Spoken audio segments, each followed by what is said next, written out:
Donc ce soir, j'ai le plaisir de vous accueillir tous à la première conférence du think tank 2019-2020. Et c'est un think tank un petit peu particulier puisque nous avons le grand plaisir d'accueillir nos collègues au niveau international. Donc nous avons des collègues de plusieurs pays.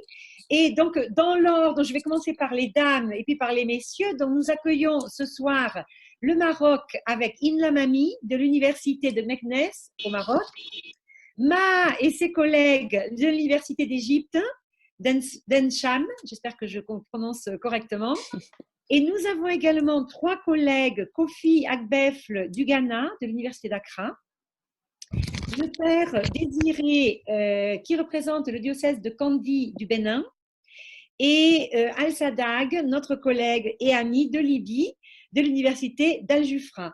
Voilà, donc bienvenue à tous. Nous sommes très, très contents de vous accueillir à cette première conférence du think tank et de vous accueillir ensuite aux conférences à venir, donc pour cette année universitaire. Alors ce soir, nous allons donc écouter Jean-Marie de Quetel nous parler de co-construire un référentiel de compétences. Donc Jean-Marie de Quetel, comme vous le voyez là, est professeur émérite de l'Université de Louvain, de la chaire UNESCO en sciences d'éducation de Dakar. Et il est donc un collègue expert internationalement reconnu dans le domaine des compétences et des référentiels de compétences. Et donc, c'est avec lui que nous commençons cette année, où dans le cadre de notre projet Ange, nous travaillons sur les compétences et les référentiels de compétences. Donc, notre conférence de ce soir va se dérouler comme les fois précédentes. Nous allons donc avoir d'abord la conférence de Jean-Marie et elle sera suivie d'un temps d'échange où tout le monde pourra poser ses questions. Donc, si vous souhaitez éteindre vos vidéos, vos vidéos pour que la bande passante soit meilleure, vous le pouvez si vous le souhaitez en attendant de reprendre la parole pour des questions. Voilà. Donc, Jean-Marie, je te laisse la parole. C'est parfait. En tout cas, bienvenue à tout le monde et très heureux d'avoir des contacts non seulement avec les partenaires du projet Ange, mais également avec nos collègues qui viennent de pays en dehors des partenaires du projet Ange.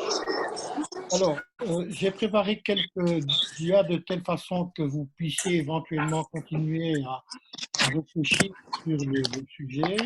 J'insiste beaucoup sur le terme de co-construire que j'ai mis dans le titre de la conférence, ce que je vais par ailleurs illustrer à travers un certain nombre de dias. Je voudrais faire cet exposé en trois parties très rapides. D'abord, comment construire un langage commun. Vous devinez que le terme de référentiel, le terme de compétence va nous occuper certainement beaucoup dans ces quelques premières minutes. Puis, j'essaierai de faire profiter mon expérience sur comment élaborer un référentiel de compétences, quel est le modèle d'élaboration que nous avons mis au point, et puis d'illustrer cela concrètement parce que le processus d'élaboration se fait à travers une alternance d'ateliers de coworking avec les acteurs concernés, mais aussi grâce à des synthèses, un travail relativement important des experts entre les ateliers de coworking. Commençons par la première partie sur les concepts liés à notre objet d'étude. Un référentiel, c'est simplement un ensemble d'éléments formant un système de référence. L'exemple le plus classique de système de référence, c'est bien une grammaire. Une grammaire est bien un système de référence pour écrire, parler et comprendre adéquatement une langue.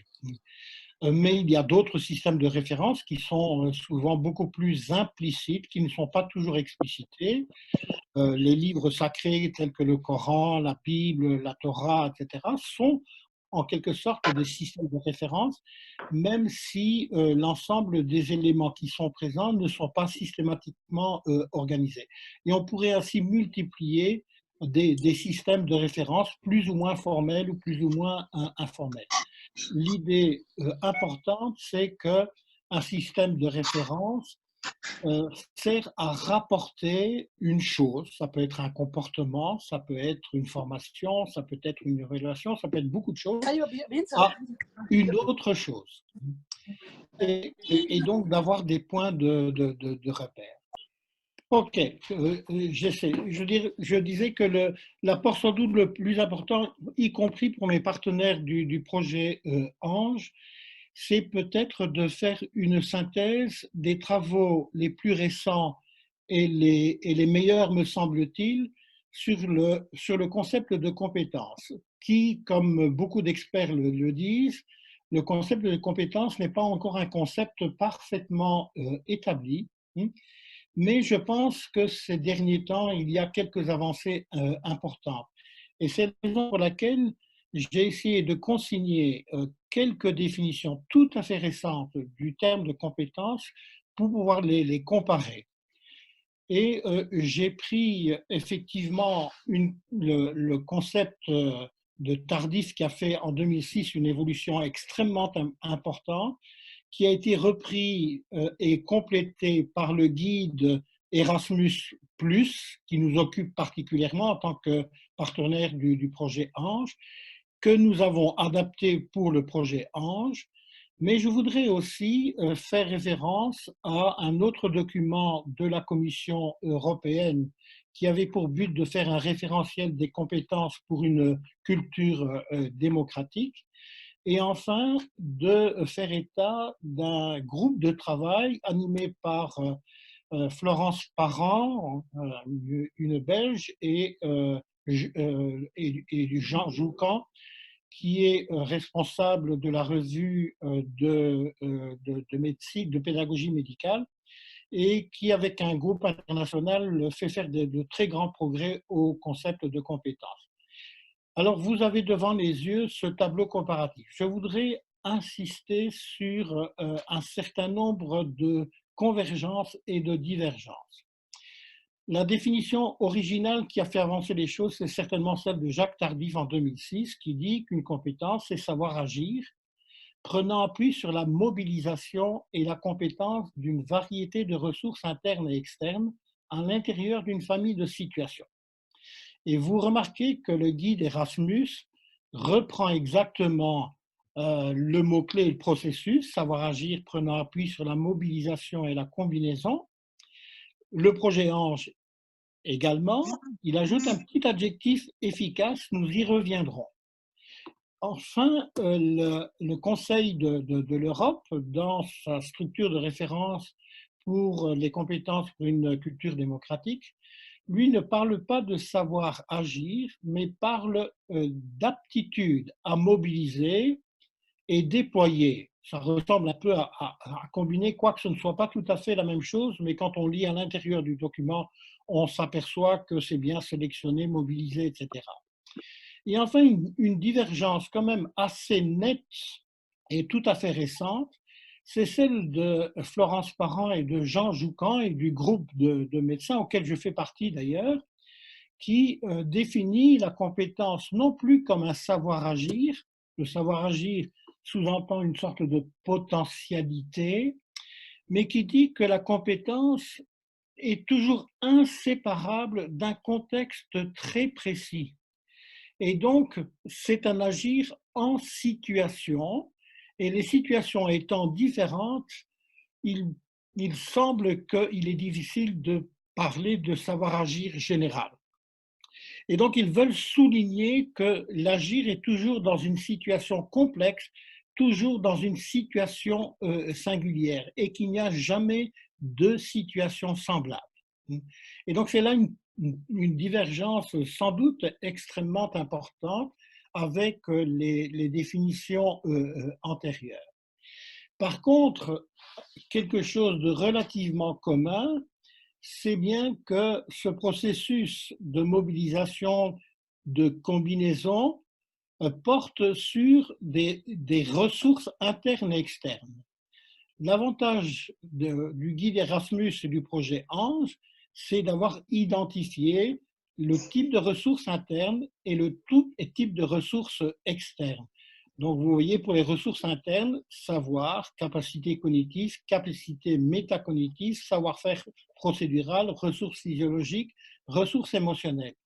La grande différence avec les travaux antérieurs, c'est qu'ils étaient presque exclusivement tournés vers des savoirs et des capacités cognitives. Ici, les travaux récents montrent que la cognition est inséparable d'autres dimensions.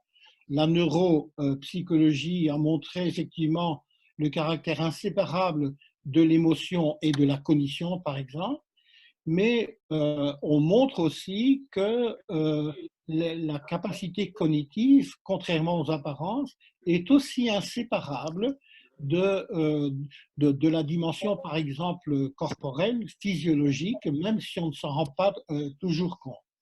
Et on retrouve ça donc dans le guide Erasmus, on trouve ça dans le projet Ange Erasmus+. On retrouve ça également, mais sous une autre forme, chez Florence Parent et chez Jean Joucan, qui parlent de capacités de nature diverse, sensitives, affectives, cognitives, réflexives, métacognitives, imaginatives. Je pense que la compétence est aussi liée à la dimension de l'imagination, ce que l'on oublie sans doute très souvent. Les ressources externes, de même, sont relativement semblables. Vous voyez réseau, logiciel, banque de données, ressources documentaires, membres du collectif, moyens de l'environnement professionnel. On retrouve ça dans les deux projets Erasmus.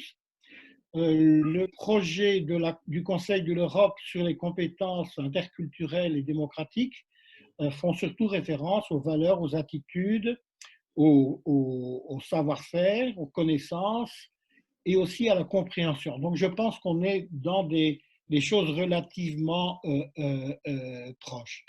Florence Parent et Jean Joucan insistent beaucoup sur aussi les ressources complémentaires, et notamment les ressources complémentaires, et ils pensent notamment aux opportunités. Si vous regardez dans la dernière colonne, ils parlent notamment de contraintes, mais surtout d'opportunités spécifiques. Il y a des travaux récents qui ont été d'abord faits en entreprise, puis dans le domaine de la formation d'adultes, et qui montrent l'importance de la théorie des opportunités. En anglais, l'affordance theory, la théorie des affordances, c'est-à-dire des opportunités, et qui spécifie que dans tout environnement professionnel ou autre, il y a des opportunités pour se développer professionnellement, pour devenir plus compétent, mais il faut que ces opportunités soient perçues comme présentes. Il faut deuxièmement qu'elles soient perçues comme suffisamment accessibles. Il faut troisièmement qu'elles soient perçues comme utiles. Quatrièmement, il faut qu'elles soient mobilisées. Et cinquièmement, il faut qu'elles soient mobilisées adéquatement. Cette théorie des affordances me semble est très importante pour pouvoir devenir compétent et pour se développer professionnellement, j'y reviendrai. Puis un dernier élément sur lequel je voudrais insister et sur lequel les référentiels de compétences sont trop peu attachés. Ils se sont attachés au processus de mobilisation et de combinaison, ils se sont attachés aux ressources internes et externes, mais ils ont oublié qu'on peut mobiliser et combiner des ressources internes et externes semblables. Donc, par exemple, deux personnes, deux institutions différentes mobilisent des ressources internes et externes semblables, et cependant, les résultats seront totalement différents. Parce que le pourquoi, ce à quoi on se réfère n'est pas le même. Et c'est la raison pour laquelle, dans le projet Ange, nous avons ajouté dans notre définition, en référence à une vision éducative co-construite par les acteurs du projet Ange au sein d'Erasmus+. Florence Parent et Jean Joucan aussi sont très sensibles à ça, en parlant de traiter de façon adéquate des problèmes au regard de contextes et de rôles professionnels, ainsi que de contraintes et d'opportunités spécifiques. Donc, je pense qu'actuellement, nous devrions être très attentifs à co-construire des référentiels de compétences en identifiant, en explicitant très étroitement ce à quoi on se réfère. Et j'y reviens. Et donc, on a un référentiel, c'est bien un système de référence, un référentiel de compétences, c'est donc un ensemble de compétences qui forment un système de référence. Mais pourquoi faire? Là, je pense que la littérature est assez claire. En général, c'est pour guider l'action d'un collectif. C'est comme ça que l'on parle de référentiel métier, pour construire un référentiel métier, ou pour construire un curriculum d'enseignement, un curriculum de formation, ou pour construire un référentiel d'évaluation certificative des compétences, soit dans le cadre académique, soit dans le milieu professionnel. Et donc, maintenant, on a l'habitude de distinguer, par exemple, référentiel métier, référentiel curriculaire, référentiel, par exemple, d'évaluation.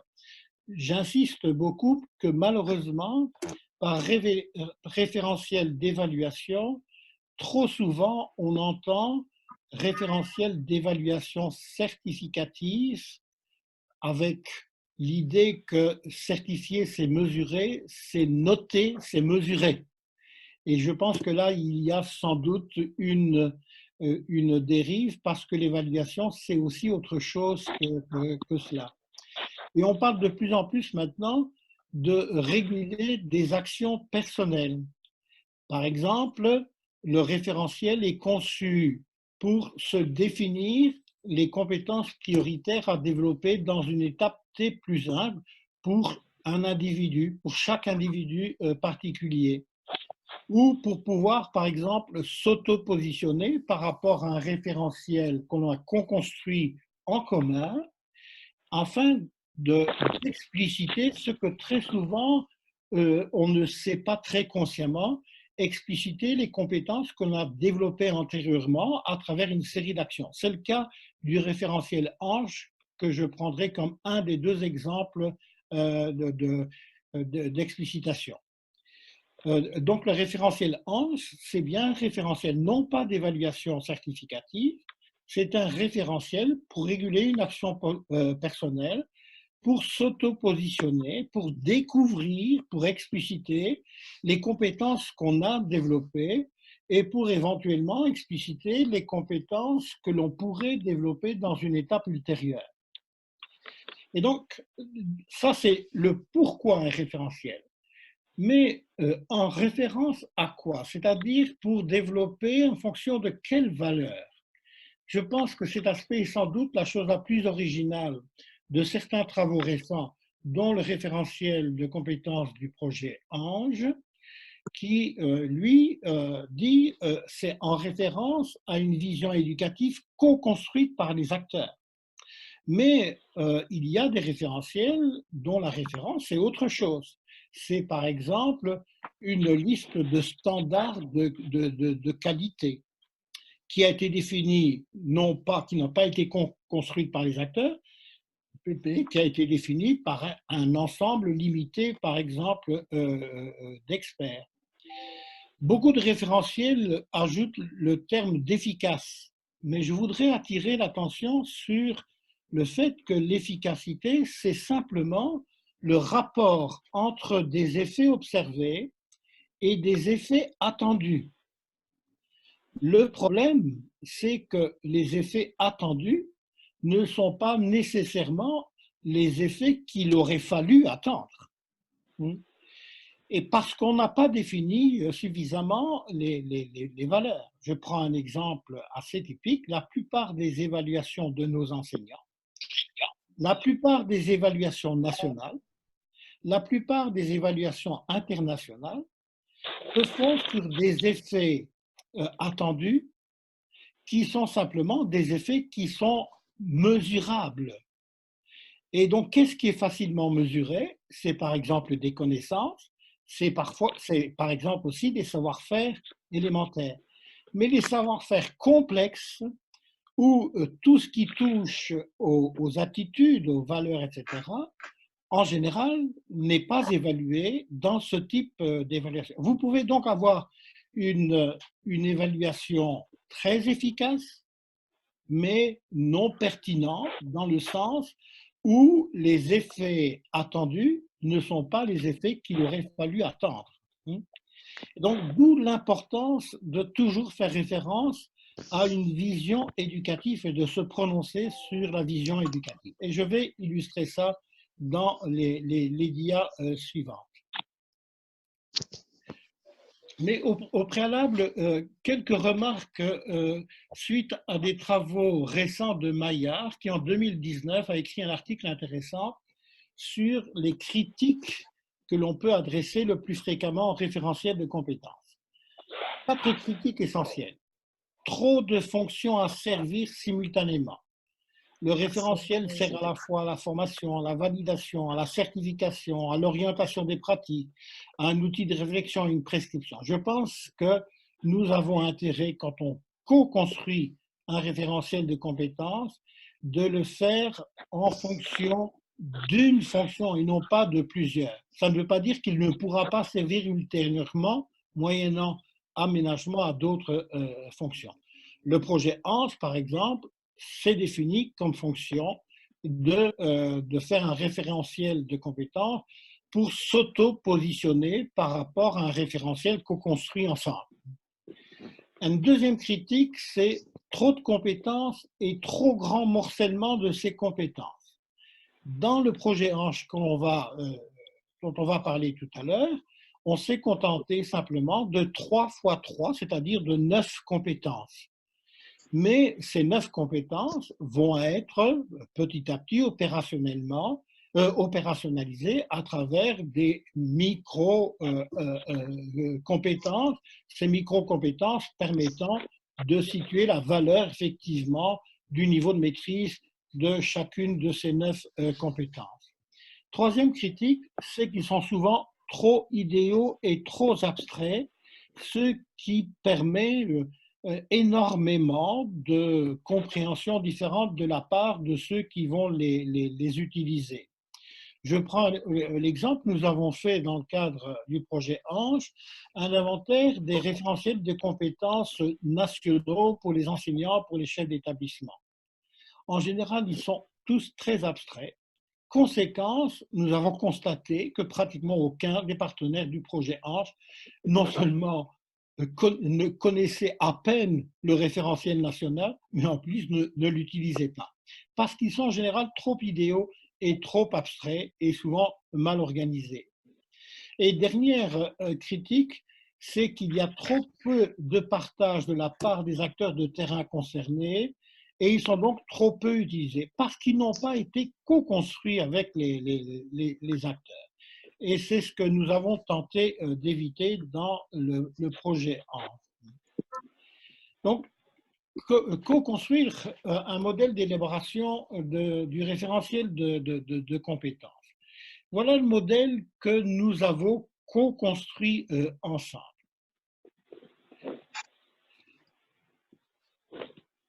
Contrairement à beaucoup de travaux, je ne crois pas que le processus d'élaboration est un processus strictement linéaire, des étapes qui se suivent.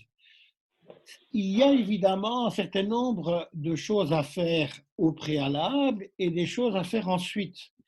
Mais ce que je voudrais montrer, c'est que chaque étape suivante se réfère pratiquement, doit retourner en quelque sorte aux étapes précédentes. Et évidemment, le pourquoi de départ est fixé une fois pour toutes et en général, on ne revient pas en arrière si ce n'est pour le mieux le comprendre.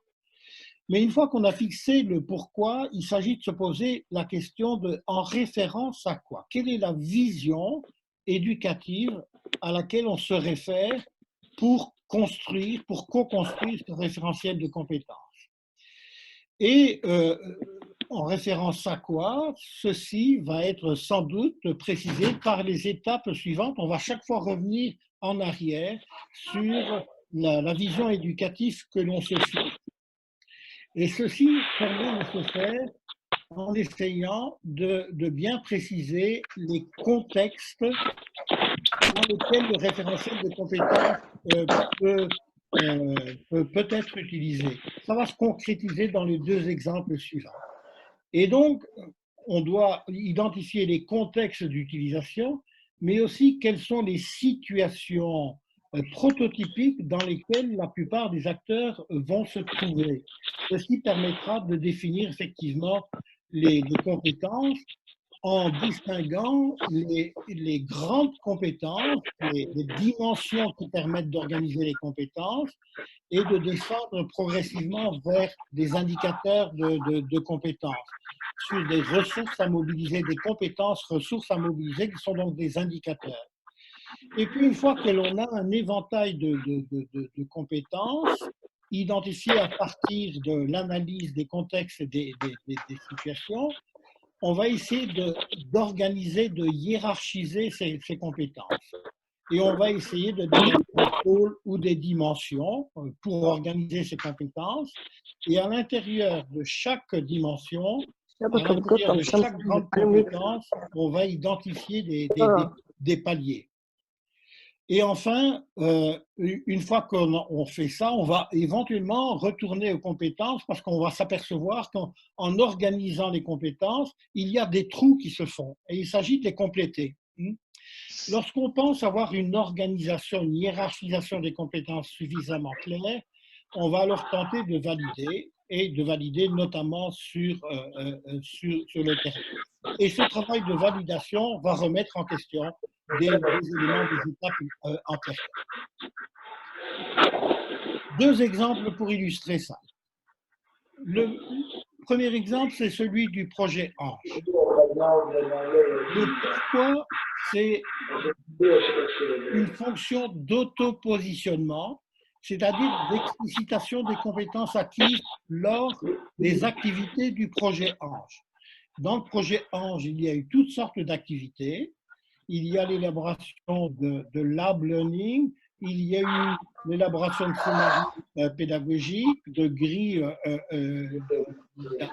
d'analyse, il y a eu des séances de formation, des think tanks, etc. À travers toutes ces activités-là, quelles sont les compétences qui vont être développées, comment expliciter ces compétences. C'est ça le pourquoi de ce référentiel de compétences. En référence à quoi? En référence à quoi? Heureusement, dans le projet Ange, il y avait un contrat qui a été établi entre les partenaires et Erasmus+. Il s'agit donc vraiment d'analyser ce projet Ange, ce contrat entre les différents partenaires, pour voir quelles sont les valeurs qui permettent de déceler la vision éducative du projet. Et donc, nous avons, et ça a surtout été un travail d'experts, pour essayer de voir quels sont non seulement les concepts importants qui sont dans ce projet-là, mais surtout comment définir ces concepts-là. Nous avons constaté pendant les 2 premières années du projet Ange que les personnes utilisaient éventuellement les mêmes concepts, mais y mettaient des conceptions parfois très différentes. Et donc, il a fallu, et ça a été un travail d'experts, d'établir un glossaire des concepts, des valeurs clés de ce projet, notamment en allant revoir ce que la littérature scientifique disait de ces concepts. Et donc, ces concepts, en quelque sorte, sont les grandes dimensions qui permettent d'organiser le référentiel de compétences. Nous avons une vision qui a été co-construite avec les acteurs progressivement, qui a été partagée, qui a été chaque fois approfondie et explicitée. Il s'agit maintenant de voir dans quel contexte et quelles sont les situations dans lesquelles œuvrent les partenaires du référentiel de compétences. Et dans le cadre du projet Ange, les contextes sont différents. Il y a des cadres qui ont donc des fonctions de cadre. Il y a des chefs d'établissement qui doivent piloter des établissements. Il y a des enseignants qui doivent gérer et faire apprendre. Il y a des étudiants et élèves qui sont censés apprendre. Il y a des chercheurs, formateurs qui sont chargés d'accompagner, de former les différents partenaires. Et donc, est-ce que l'on peut, la grande question que l'on s'est posée, est-ce que l'on peut faire un référentiel de compétences qui serait commun à la fois lorsque les acteurs sont dans des cadres, dans des contextes différents. Et on verra quelle est la solution que nous avons trouvée à ce propos-là. Alors, quelles sont les situations concrètes que ces différents acteurs exercent dans leur cadre qui leur est propre? Bien, chaque acteur, dans son cadre qui lui est propre, est censé travailler à l'ancrage numérique et pédagogique dans le cadre qui est le leur. Ça peut être un établissement, ça peut être un ensemble d'établissements à gérer pour les cas, ça peut être d'abord l'institution de formation dans laquelle le chercheur formateur travaille, ça peut être pour les élèves et l'enseignant, c'est vraiment l'ancrage numérique et pédagogique dans une classe. Dans une classe. Et donc, on a différents types de situations, différents types d'activités liées à l'ancrage numérique, notamment les classes labs, les scénarios pédagogiques, les recherches-actions qui ont été menées par les différents partenaires. Il y a les bulles innovantes dans les établissements et d'autres choses encore. Donc, nous avons tenu compte des contextes différents, nous avons essayé de relever les situations qui permettent de développer des compétences. Quelles sont les compétences qui sont développées ou susceptibles d'être développées dans ces situations, dans ces contextes? Et donc, nous avons dégagé un certain nombre de dimensions, notamment grâce aussi à l'appui de ce que, par exemple, d'autres projets Erasmus, comme le projet AERA Erasmus disait, où on voit que dans beaucoup de projets, il y a un pôle organisationnel, il y a un pôle communicationnel, il y a un pôle réflexif. Et donc, ce sont là des grandes dimensions. Ce ne sont pas les dimensions qui ont été nécessairement dégagées dans les premiers ateliers de coworking avec ces mots-là. Mais derrière les dimensions qui ont été dégagées dans les ateliers de coworking, on a pu voir quand même que le pôle communicationnel, organisationnel et réflexif se trouvait déjà. Et donc, on va essayer de voir qu'est-ce que ça veut dire organiser, par exemple, un établissement, organiser une classe, organiser un ensemble d'établissements, organiser un espace européen comme c'est le cas du projet Ange. Et donc, une fois que l'on a les dimensions, on peut penser quels sont les indicateurs à l'intérieur de chacune des dimensions. Et c'est là qu'il y a un travail de hiérarchisation très important autour des dimensions qu'on a appelées les pôles, organisationnels, communicationnels et réflexifs. Et conformément à ce qui se passe dans les autres projets européens, le projet Erasmus, mais aussi le projet du Conseil européen dont je vous parlais tout à l'heure, eh bien, on se définit des paliers, c'est-à-dire qu'une macro-compétence eh bien, peut être développée à des niveaux de maîtrise différents ou à des niveaux de contexte de complexité différents. Et dans le cadre du projet Ange, nous avons vu que les paliers de compétences, compte tenu des contextes et du type des catégories d'acteurs différents, pouvaient se faire autour de 3 grandes catégories de 2 paliers, plus une à un niveau supérieur. Les paliers 1 et 2, c'était la compétence s'exerce dans un milieu quotidien de travail. Pour l'élève et l'enseignant, c'est la classe.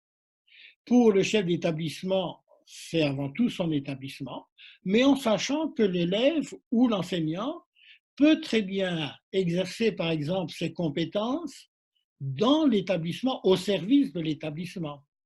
Comme troisième type de catégorie de palier, qui est le projet pan-européen, les élèves et les enseignants et les chefs d'établissement peuvent mettre certaines des compétences au niveau du projet pan-européen.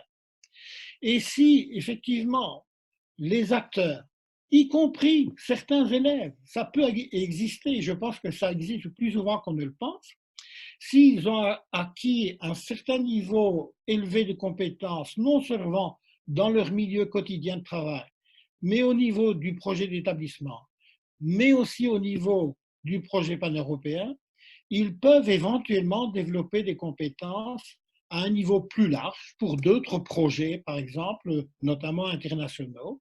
Ils mettent leur expertise acquise dans les paliers précédents au service d'une expérience plus large. Et donc, nous avons organisé les compétences et les sous-compétences à travers ces 7 paliers-là. Donc, c'est le modèle d'organisation et hiérarchisation que nous avons fait. Alors, il reste une phase de validation. Alors, le premier travail de validation, c'est de le faire avec les acteurs eux-mêmes sous une forme ou une autre.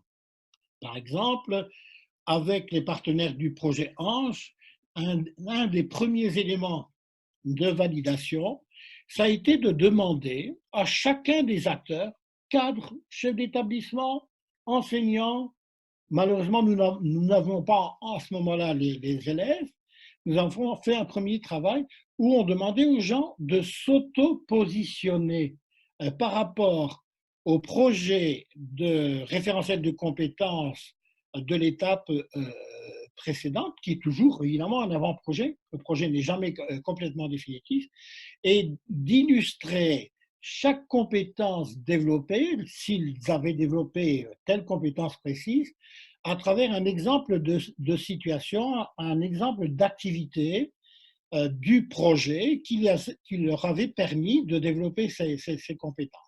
Et puis, nous avons fait d'autres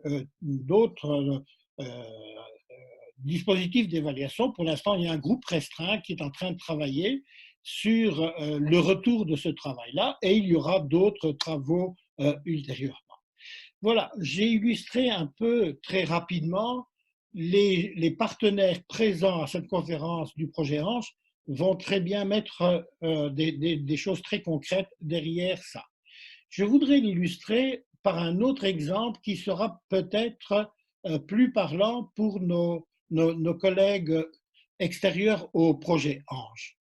C'est celui de l'élaboration d'un référentiel de compétences, cette fois-ci professionnelles.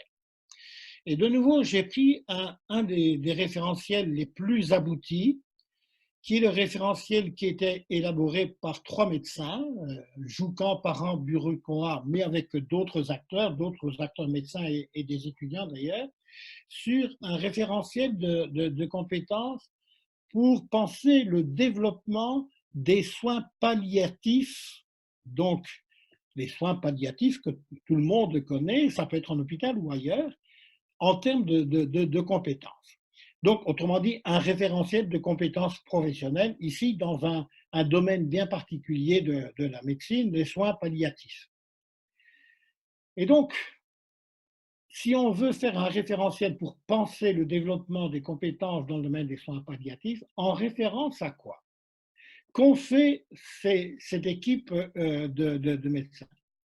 Ils ont d'abord commencé par clarifier le profil professionnel du médecin qui travaille en soins palliatifs. Et je peux amorcer, par exemple, c'était un exemple de profil professionnel pour ce cas bien précis. Je ne vais pas lire entièrement, mais ça occupe une bonne demi-page et je commence la lecture de cette demi-page pour faire comprendre ce que c'est que clarifier un profil professionnel. Et voilà ce que dit ce profil. Le développement des soins palliatifs et de l'accompagnement en France constitue la composante professionnelle de la solidarité sociale.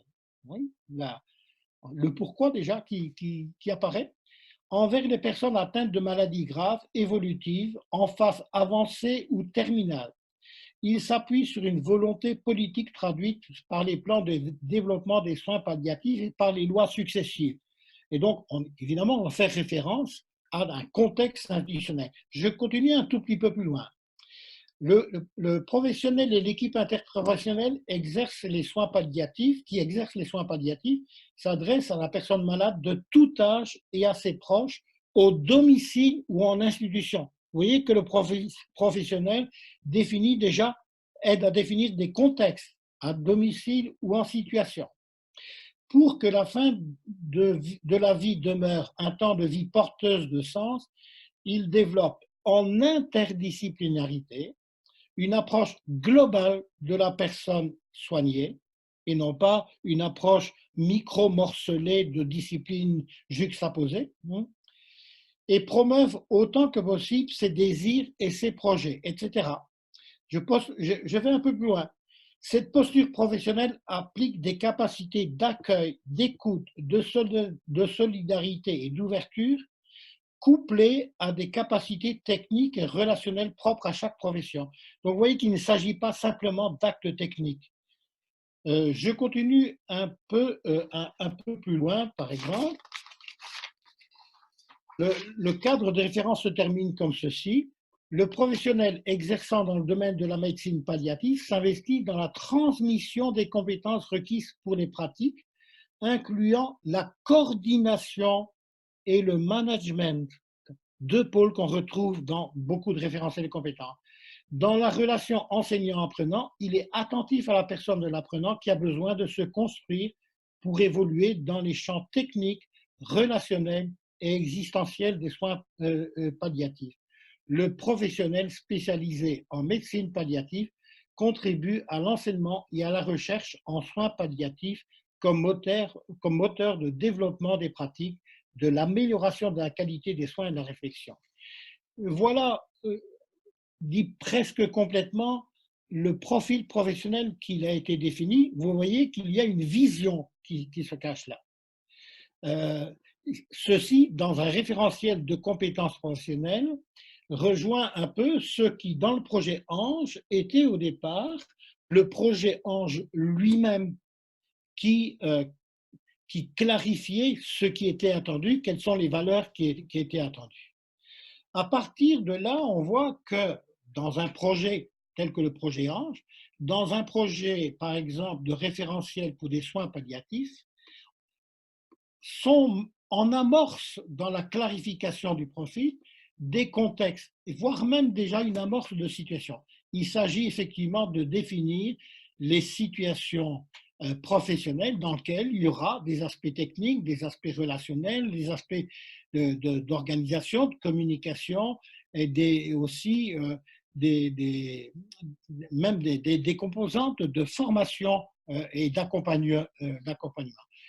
Ces situations ont été croisées avec les contextes et à partir de là, ils ont pu essayer de dégager derrière ces situations des compétences développées par les acteurs ou des compétences insuffisamment développées et à développer davantage.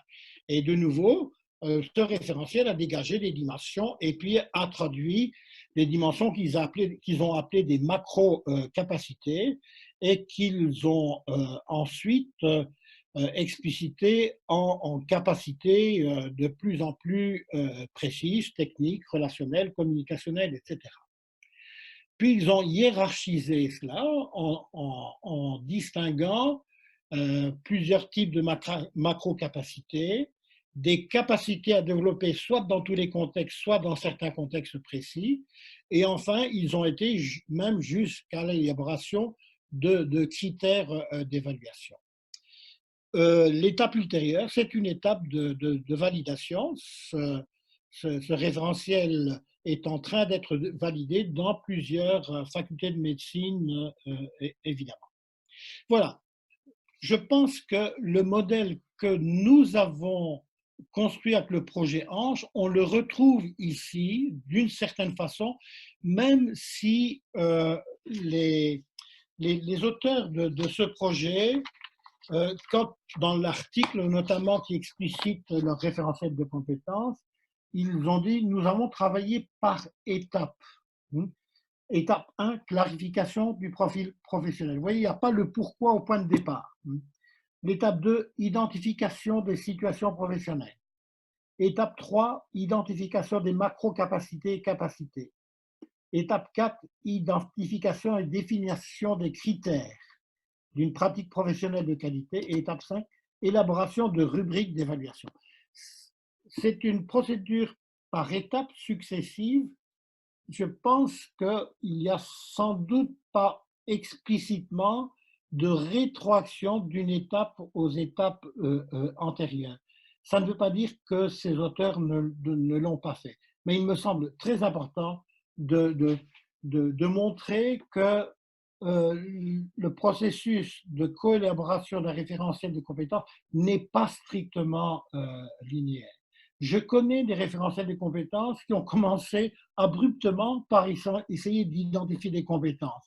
Et puis, ils se sont aperçus qu'il fallait, par exemple, d'abord penser à des situations ou qui ont été trop vite vers la hiérarchisation avant de se poser la question, par exemple, des référents de qualité. Voilà, deux exemples pour essayer de faire comprendre notre démarche. Je voudrais maintenant, pour terminer, montrer que ce processus de collaboration, ce n'est pas simplement un travail d'expert, c'est malheureusement trop souvent le cas. C'est trop souvent le cas dans des référentiels, par exemple, qui sont faits dans le cadre scolaire ou académique, qui ne sont pas suffisamment travaillés en coworking avec les acteurs concernés, toutes les catégories d'acteurs concernés. Et je voudrais illustrer ça de nouveau par le projet ANGE, ce que nous avons tenté de faire, en sachant que quand on fait un référentiel de compétences, on ne part pas de rien. Dans le cadre du projet ANGE, comme je l'explicitais, il y avait au départ un projet déposé par Erasmus. Dans ce projet, il y a des concepts, il y a des activités, il y a des catégories d'acteurs, il y a des contextes différents. Nous avons eu la chance aussi de faire appel à un exposé de Maria De Ferrari, qui était un des auteurs du guide AEFA d'Erasmus+, et qui a introduit la notion de pôle, en quelque sorte de macro-compétences de dimension, qu'un travail de coworking avait d'ailleurs mis en évidence aussi, et qui a mis en évidence l'idée importante de palier. Mais dans le cadre du guide Erasmus plus AEFA, là il s'agit d'un référentiel d'évaluation certificative pour certifier. Et donc, les paliers de compétences ne sont pas des paliers en fonction de niveau de complexité, de contexte, mais qui sont des niveaux de complexité à l'intérieur d'une même catégorie de contexte. Ce n'est pas un logiciel d'auto-positionnement par les acteurs, c'est un logiciel d'évaluation pour certifier des compétences dans un ensemble d'institutions très large. Et donc, ce sont des niveaux de compétences susceptibles d'être développés par une même personne. Et puis, le troisième élément, grâce à l'expertise d'un certain nombre d'entre nous, c'est évidemment la littérature scientifique. Par exemple, nous avons constaté que parmi les concepts importants du projet ANGE, il y avait le concept de gouvernance et de pilotage numérique et pédagogique. Pendant longtemps, les acteurs ont confondu gouvernance et pilotage. Il a fallu donc retourner à la littérature scientifique pour bien montrer que dans la gouvernance, il y a une entité, il y a des entités différentes d'acteurs dont aucune n'a le pouvoir de décision. Et donc la décision est le fruit de l'interaction entre des entités différentes. Tandis que dans le pilotage, eh bien, la décision qui sera prise est le fruit d'une entité, d'un pilote. Chaque entité est pilotée et prend ses propres décisions. Mais il est évident que chaque entité est elle-même dépendante d'autres entités externes, supérieures ou parallèles, et qui, elles, influencent évidemment, ont une influence sur le travail dans une entité X bien déterminée. Et donc, chaque entité spécifique, à la fois, pilote sa propre entité, mais ce pilotage, parfois, va devoir tenir compte d'une gouvernance, c'est-à-dire de décisions qui sont prises à un autre niveau. Un chef d'établissement pilote son établissement, mais il ne peut pas ne pas tenir compte de la gouvernance qui est définie au niveau de ministère par toute une série d'entités, par le cabinet du ministre, par des directions différentes du ministère, par des organisations syndicales, par des organisations de la société civile, par le monde politique, etc. Et donc, pour bien montrer, ça a été, dans le cadre du projet Erasmus, la difficulté la plus importante, c'est entre gouvernance et pilotage, par exemple. Donc, on ne part pas de rien. Et là, c'est très important qu'il y ait, dans la co-construction d'un référentiel de compétences, un ou plusieurs experts qui accompagnent et qui permettent effectivement de contribuer à définir la vision qui se cache derrière des documents qui existent là par ailleurs, pour pouvoir petit à petit, au cours du processus, dans les ateliers de coworking, de faire dégager effectivement ces concepts mentionnés dans le glossaire et pour voir dans quelle mesure, petit à petit, ces concepts prennent de la chair. Et donc, voici par exemple, à titre d'exemple, les concepts clés que nous avons organisés. Les concepts clés qui définissent la vision du projet Ange, c'est gouvernance numérique qui se trouve à un niveau beaucoup plus global. C'est le concept de leadership distribué. Attention, il existe de très nombreux leaderships, charismatiques par exemple, instrumental et autres, qui n'ont pas la même signification et qui n'ont pas les mêmes effets. La littérature scientifique montre que le leadership distribué, c'est celui qui a le plus d'effet sur la progression des acteurs et notamment la progression en fin de course des élèves. Il y a le pilotage pédagogique et numérique, il y a la communauté d'apprentissage et de pratique, qui est essentielle dans le projet ENF, il y a la collaboration et le partenariat, il y a le concept de développement professionnel, mais le concept de développement professionnel peut être compris dans plusieurs sens. Et dans le cadre du projet Ange, c'est une professionnalité émergente qui est recherchée. Professionnalité émergente veut dire non pas une conformité à un ensemble de standards auxquels se conformer, qui ont été définis à l'extérieur. La professionnalité émergente dit c'est en fonction des opportunités présentes et à saisir dans l'environnement, on va expliciter les compétences que l'on a déjà acquises, chacun d'entre nous, et quelles sont les compétences que l'on va pouvoir développer dans une étape T+1. Et donc, cette professionnalité émergente est toujours fonction et des contextes dans lesquels on se trouve et des acteurs dans ce contexte bien précis-là. Et donc, personnellement, je ne crois pas beaucoup, plus beaucoup, à l'idée de standards définitifs et auxquels tous les acteurs doivent se conformer. Ça ne veut pas dire que ces grilles de standards ne sont pas utiles pour orienter l'action, mais l'idée de se conformer à des standards uniques et identiques pour tout le monde, ça ne marche pas et la littérature scientifique actuelle est en train de le démontrer avec force. Et puis évidemment, le concept de compétence et in extremis, évidemment, ce qui est recherché avant tout, c'est la progression des étudiants. Et donc, il faut que le référentiel de compétences puisse montrer que dans les compétences qui vont être formulées, on retrouve cette vision-là, ces concepts-là. Donc le pourquoi, référentiel, on a fait un premier travail de coworking pour sensibiliser à cela, où on disait que la fonction du référentiel, c'est le développement professionnel dans le cadre d'une professionnalité émergente. Professionnalité émergente, qu'est-ce que ça veut dire? Ce n'est pas devoir d'emblée se conformer à l'ensemble des compétences du référentiel, donc une conformité à des standards, c'est se transformer progressivement en saisissant des opportunités présentes dans l'environnement interne ou et externe, donc les fameuses ressources internes et externes. Et donc, très important de se poser dans mon environnement, quelles sont les opportunités présentes? Est-ce qu'elles sont suffisamment accessibles? Quelle est la valeur que j'accorde aux opportunités accessibles? Est-ce que je saisis l'opportunité? Et est-ce que je mobilise l'opportunité adéquatement?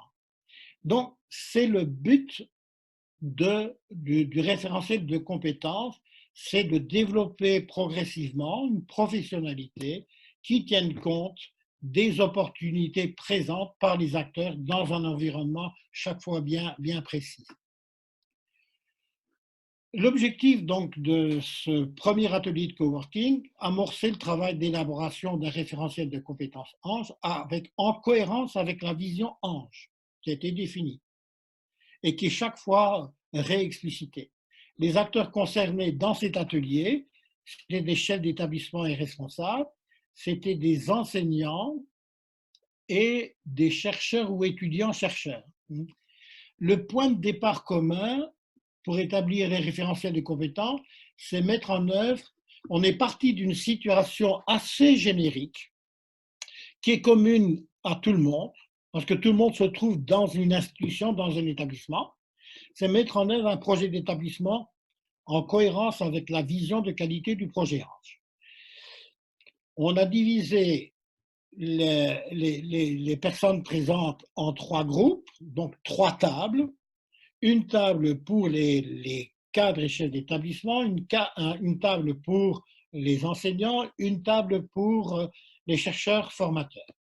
Matériel disponible qu'on utilise de plus en plus dans l'établissement, dans l'élaboration de compétences, de référentiels de compétences, c'est des post-it de couleur à placer, à déplacer. Comme ça, la réflexion peut avancer, revenir en arrière, etc.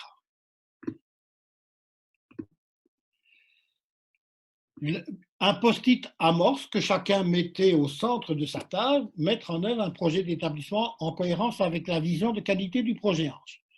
Et puis, les personnes essayaient de pouvoir placer dans l'espace, plus ou moins proches les unes des autres, plus ou moins éloignées, les post-it des effets attendus auprès des acteurs, par exemple la progression des résultats scolaires, la progression des comportements éducatifs, des post-it caractéristiques institutionnelles du projet ANGE, la gouvernance, le pilotage numérique, le pilotage pédagogique, le leadership distribué centré sur les progressions des élèves, le partenariat, la classe lab, la communauté d'apprentissage, éventuellement d'autres post-it, avec chaque fois d'utiliser des couleurs différentes. Des post-it liés à la gestion administrative, la gestion de communication, la gestion du pédagogique. Et cela, c'est très important dans cet atelier de coworking de se définir des phases, et des phases qui permettent des rétroactions, et de même de plus ou moins minuter tout en étant suffisamment ouvert sur les plages. Par exemple, la première phase, c'est organiser les post-it de la vision ANGE pour en montrer les interactions. Et donc, les personnes ont établi des flèches entre les différents post-it pour montrer les relations.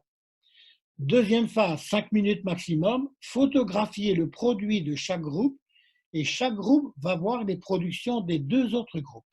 Photographier pour garder des traces et chaque groupe va voir les productions des 2 autres groupes parce que c'est en confrontant avec des regards différents que l'on va pouvoir améliorer sa propre production. Et c'est très important quand on peut d'avoir au moins 3 groupes pour l'idée de trianguler, pour que ce ne soit pas une bipolarisation. S'il n'y avait que 2 groupes, en général, on bipolarise facilement. Un groupe va prendre le leadership sur l'autre groupe. On va faire une comparaison, cela c'est meilleur, moi c'est moins bon. Tandis que 3 groupes, ça permet de trianguler et d'avoir un regard comparatif sur 2 autres groupes. Il y a toujours un tiers médian. La médiation, la triangulation est quelque chose d'important dans le travail de coworking. Une troisième phase, 5 minutes environ, et on doit pouvoir accélérer les mouvements, réaménager éventuellement l'organisation de ces post-it à partir de ce que l'on a retenu de la vision du travail des 2 autres groupes. De nouveau, photographier les résultats de cette nouvelle phase et conserver ces photographies. Marie-Jeanne Spineri était vraiment la gardienne des traces de tous ces travaux. 4e phase, 20 minutes de ce premier atelier de coworking. Si je le montre bien en détail, une fois pour toutes, c'est pour bien montrer qu'on doit bien penser le processus d'élaboration du travail pour qu'il soit le plus productif possible. 4e phase, choix d'un axe pour démarrer le processus de référentialisation. On ne peut pas travailler sur tous les axes en même temps. Il vaut mieux aller en profondeur sur un axe. Et ce ne sera pas nécessairement le même axe travaillé dans chaque groupe. Et placer les axes les plus en interaction avec l'axe choisi. On choisit un axe et on voit quelles relations les autres axes entretiennent avec cet axe-là et on va approfondir l'axe qui est choisi. Identifier les indicateurs de compétence de l'axe choisi et éventuellement les indicateurs d'axes proches avec des interactions importantes. Souvenez-vous que la situation de départ, c'est vraiment d'élaborer un projet d'établissement. Et dans ce projet d'établissement, tous les axes sont susceptibles d'être impliqués.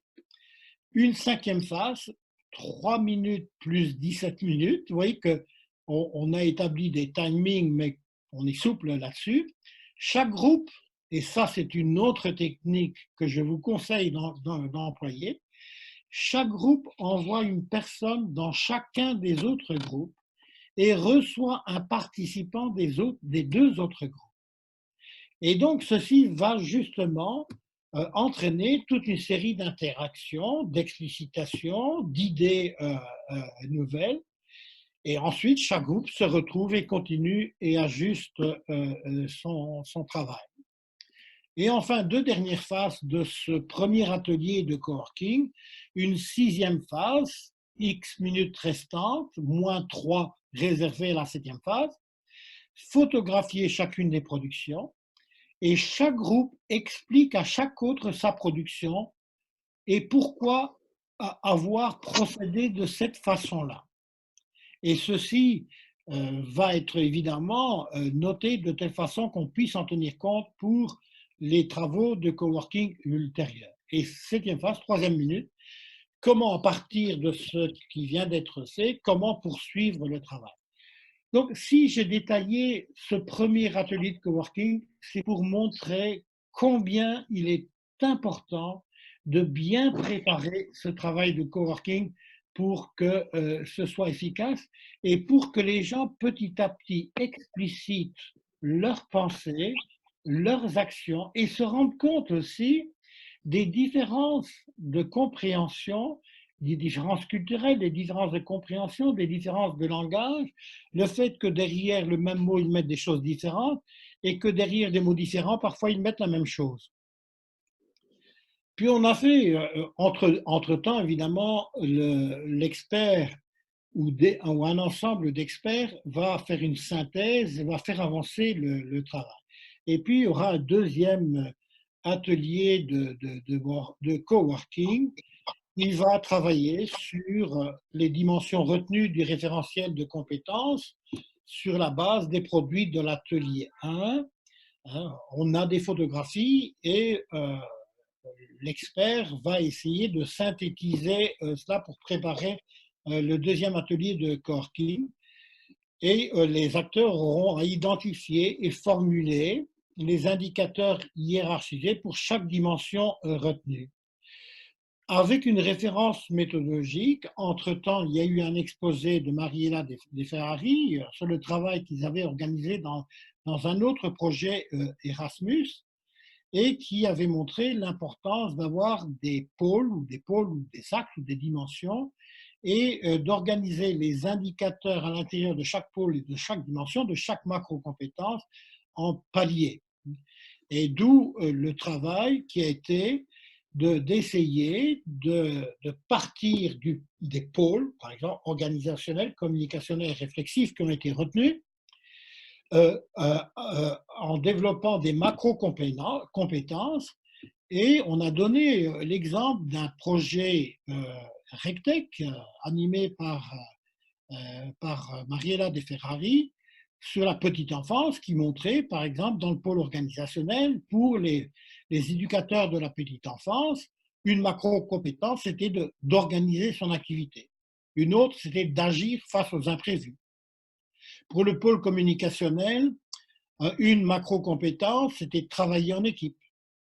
Une autre, d'utiliser les ressources numériques. Pour le pôle réflexif, actualiser ses savoirs et ses modes d'apprentissage. Une autre macro-compétence, construire son parcours professionnel. C'était des exemples qui étaient donnés parce que souvent, des exemples valent mieux qu'un très long discours et permettent d'ailleurs aussi de s'inspirer sans copier, en adaptant à son contexte. Et donc, les paliers de macro-compétences ont été ensuite proposés de la façon suivante. Pour un palier 1, dans le cadre, par exemple, du projet RecTech, c'est la mise en œuvre partielle en contexte. Pour le palier 2, c'était l'adaptation à des situations variées et la prise en compte de certains. Ça, c'est le projet RecTech. Dans le palier 3, c'est la réalisation avec compréhension de l'environnement. Dans le palier 4, analyse critique, proposition d'amélioration et d'anticipation à ce qui pourrait se produire. Dans le palier 5, développer une vision systémique du métier, de la fonction d'éducatrice de la petite enfance. Dans le palier 6, transfert de son expertise à différents autres métiers et fonctions. C'est des exemples de paliers dans un autre contexte. Nous avons défini autrement les paliers, souvenez-vous. Les paliers, nous les avons définis P1 et P2, le milieu quotidien de travail, la classe pour l'élève et l'enseignant, l'équipe de coordination pour les chefs d'établissement, son équipe de coordination, pour le cadre, les cadres qui travaillent sur plusieurs institutions, c'est aussi l'équipe autour du responsable, pour P5 et P6, et P7, c'est une expertise bien au-delà. Et donc, nous avons finalement, à travers de l'atelier de coworking 2, pu organiser les compétences qui ont été dégagées en 3 pôles. Un pôle organisationnel, dont vous avez ici 3 qui ont 3 compétences. Il y en aura 3 pour le pôle communicationnel, il y en aura 3 pour le pôle réflexif. Et je donne un exemple pour la troisième compétence, la troisième macro-compétence du pôle communicationnel, utilise dans son environnement de travail quotidien des ressources numériques pour faciliter ou soutenir sa pratique professionnelle. Et donc, il y a des paliers différents, et le palier le plus élevé, qui est une expertise vraiment internationale plus large, c'est mobilise son expertise acquise pour accompagner d'autres projets d'innovation. Je ne vous donne pas l'ensemble, ce serait beaucoup trop long. Donc, c'est le travail de hiérarchisation qui va être soumise à un processus de validation. Et ce processus de validation a été fait dans un premier temps, il n'y a pas si longtemps que cela d'ailleurs, dans un travail d'autopositionnement. On a demandé en fin de journée d'une réunion transnationale de prendre le document précédent que je viens de vous montrer, mais rempli évidemment. Il y avait plusieurs pages, de lire chacune des 9 compétences divisées en 3 pôles, de lire les compétences paliers, les niveaux de maîtrise de chaque macro-compétence, et puis de dire, ben voilà, quelles sont finalement les compétences que vous avez développées et à quel niveau de palier. Donc, la question 1 qui était formulée, à partir de la lecture de la proposition de référentiel commun, c'est bien une proposition, ce n'est pas un projet définitif, pouvez-vous identifier les compétences que vous avez développées au sein du projet ANGE? Par exemple, j'ai développé la compétence du pôle communication, le premier C, hein, qui est une compétence de communication, c'est la compétence numéro 1. Mais à quel degré de graduation, de niveau de maîtrise, donc à quel palier pouvez-vous situer chaque compétence? Par exemple, moi, je la situe au niveau du palier 4. Pouvez-vous donner un exemple de situation où a été développée la compétence? Par exemple, un des participants, celui qui a dit palier 4, j'ai partagé avec mes collègues une vidéo sur ma façon d'utiliser la classe inversée. C'est une situation qui est cohérente avec le palier 4. Et donc, on leur demandait effectivement de pouvoir éventuellement formuler des post-it par compétences mentionnées. Par exemple, la situation précédente est mise sur un post-it comme ceci.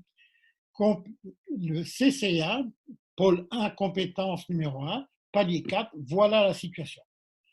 Et donc, en fin de séance, les post-it ont été placés par pôle et par palier, et on a eu une vision des situations pour l'ensemble des 3 pôles, pour l'ensemble des 3 fois 3 compétences, et pour chacune des paliers à l'intérieur de chacune des compétences. Et on a donc pu faire une synthèse pour les travaux ultérieurs. Le processus de validation a commencé depuis lors.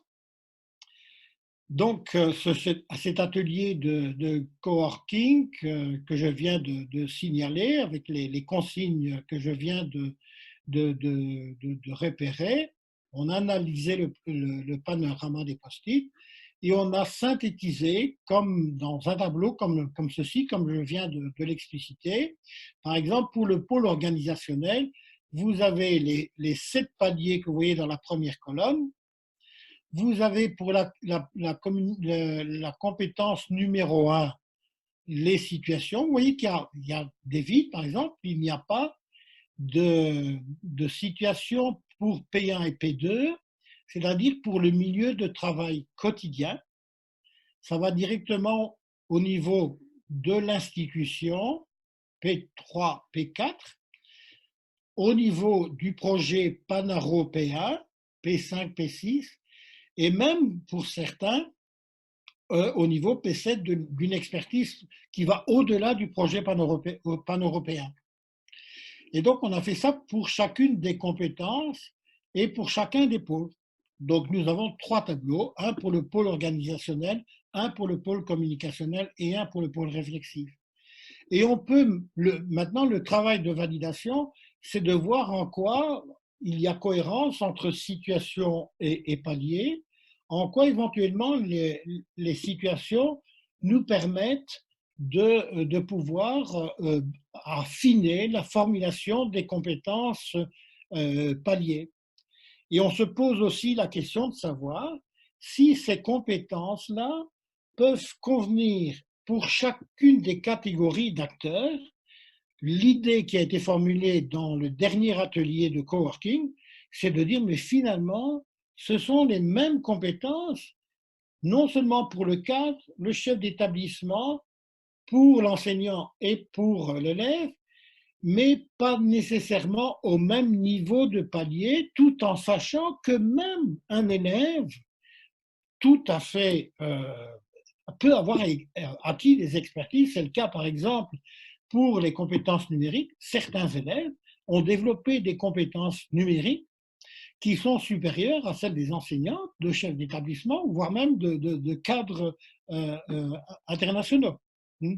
Et donc, qui peuvent éventuellement, c'est peut-être très rare, mais ça existe, qui peuvent, par exemple, avoir une expertise et mettre leur expertise au service, par exemple, d'un réseau d'élèves, d'un réseau de collaboration d'élèves, voire même de participer avec des enseignants ou d'autres catégories d'acteurs, par exemple, à des réseaux sur l'enseignement des sciences, comme ça existe maintenant de plus en plus. Je prends des exemples qui sont assez parlants. Et donc, le troisième temps, c'est d'exploiter par l'expert les résultats de l'atelier de coworking, la cohérence, pôle, compétences, macro, palier de compétences, les situations. Nous avons ajouté en tant qu'experts des exemples d'items et qui sont maintenant soumis, cet ensemble de travail de synthèse réalisé par experts est soumis à un groupe restreint pour valider le travail de coworking et le travail de synthèse de l'expert suite au travail de coworking. Et puis, il y aura d'autres temps. Je pense que notamment le temps final sera certainement que les grandes catégories d'acteurs, y compris les élèves, qui n'ont pas été fort présents jusqu'à présent, puissent, à partir du référentiel de compétences, de s'auto-positionner par rapport à chaque macro-compétence dans chaque pôle et par rapport à chaque palier de compétences.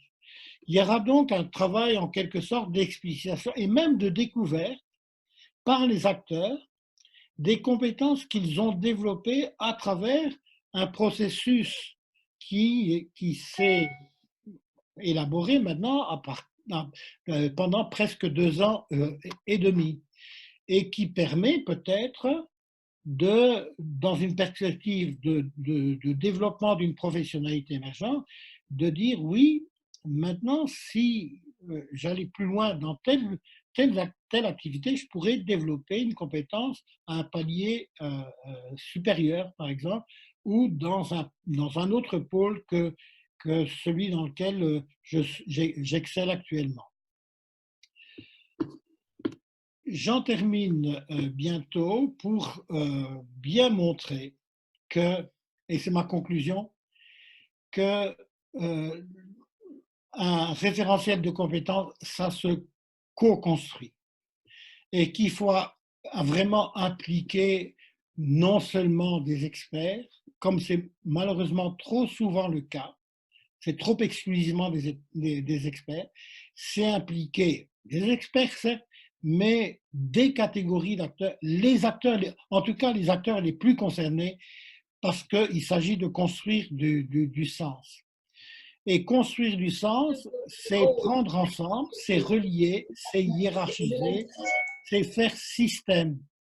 D'où l'importance du travail extérieur au travail de coworking, qui est le travail d'un expert ou de plusieurs experts qui essaient de donner du sens en organisant le travail qui a été fait dans les ateliers de coworking. Donc l'importance de l'expertise dans la construction du sens, c'est un travail d'acteurs, d'ateliers de coworking, mais c'est aussi un travail d'expertise pour aider à construire du sens. Voilà ce que je tenais à vous dire. Les dias suivantes sont simplement des dias qui ont été élaborés pour construire le tableau comparatif du concept de compétence. Voilà, je vous remercie. Je suis très impatient d'avoir vos commentaires, vos réflexions, vos questions. Merci beaucoup, Jean-Marie, pour cette conférence très complète, très intéressante et qui nous montre bien effectivement comment construire un référentiel de compétences. Alors, dans le temps qui nous reste, est-ce qu'il y a 2 ou 3 questions? Et après, vous pourrez continuer aussi à envoyer vos questions, si tu en es d'accord, Jean-Marie, ou Oui, tout à fait. vos remarques, vos réflexions à Jean-Marie. Voilà, est-ce qu'il y a des remarques, des questions, voilà, des interrogations voilà, suscitées par cette conférence de Jean-Marie? Voilà, je vous laisse la parole. Ou est-ce qu'il a été tellement clair qu'il n'y a plus rien à demander? C'est la première question qui est… Bon, bah, je vais me lancer alors pour la première question.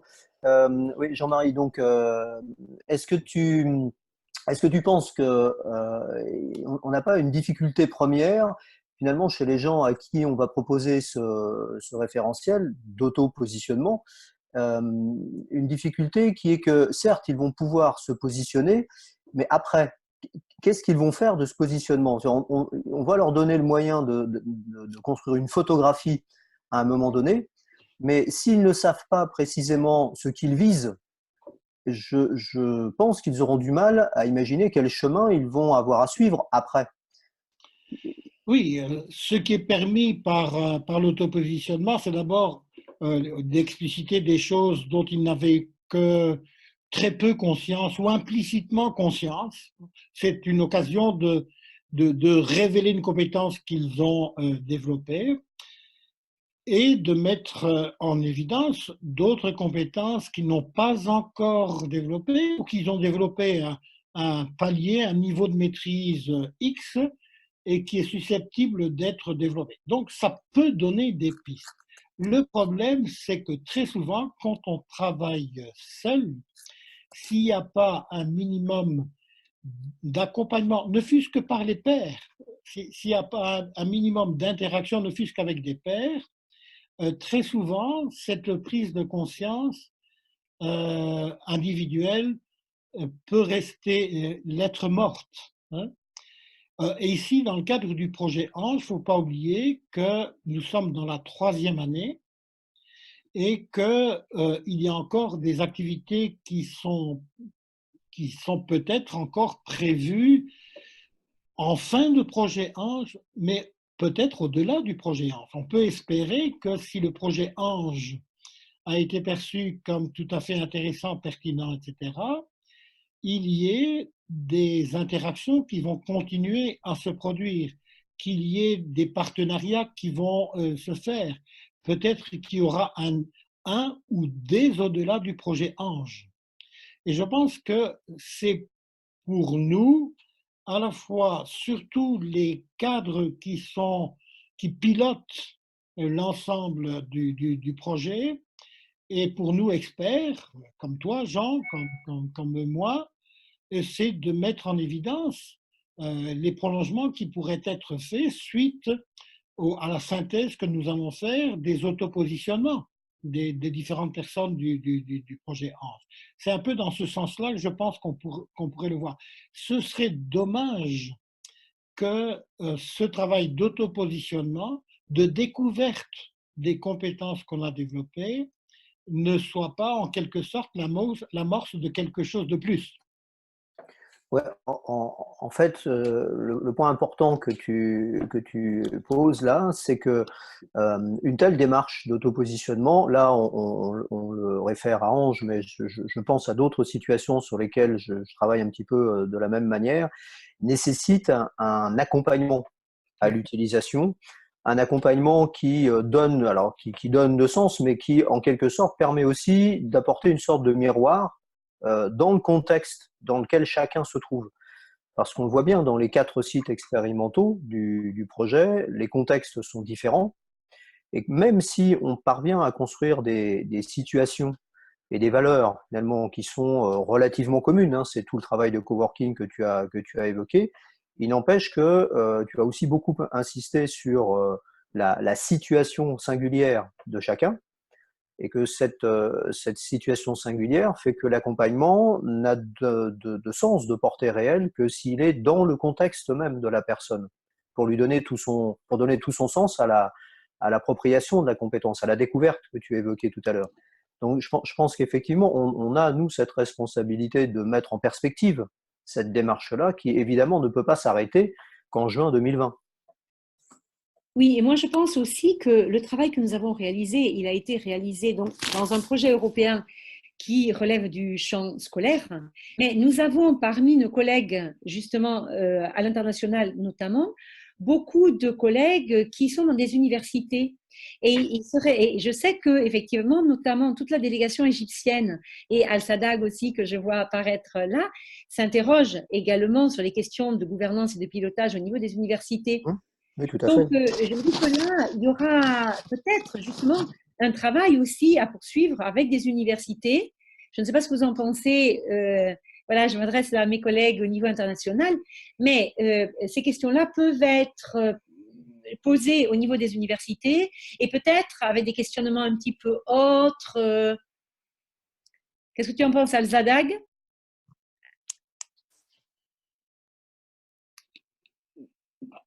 Al-Sadag, tu m'entends?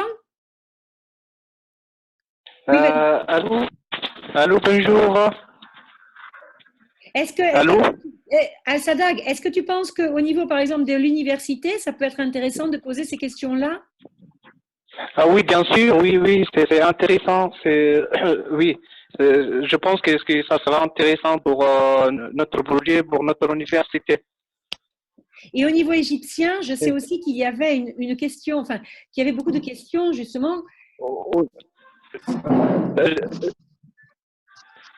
Au niveau des Égyptiens aussi, des collègues égyptiens qui étaient là ce soir, je sais qu'il y avait beaucoup de questions par rapport à cela et à ces compétences au niveau de l'université.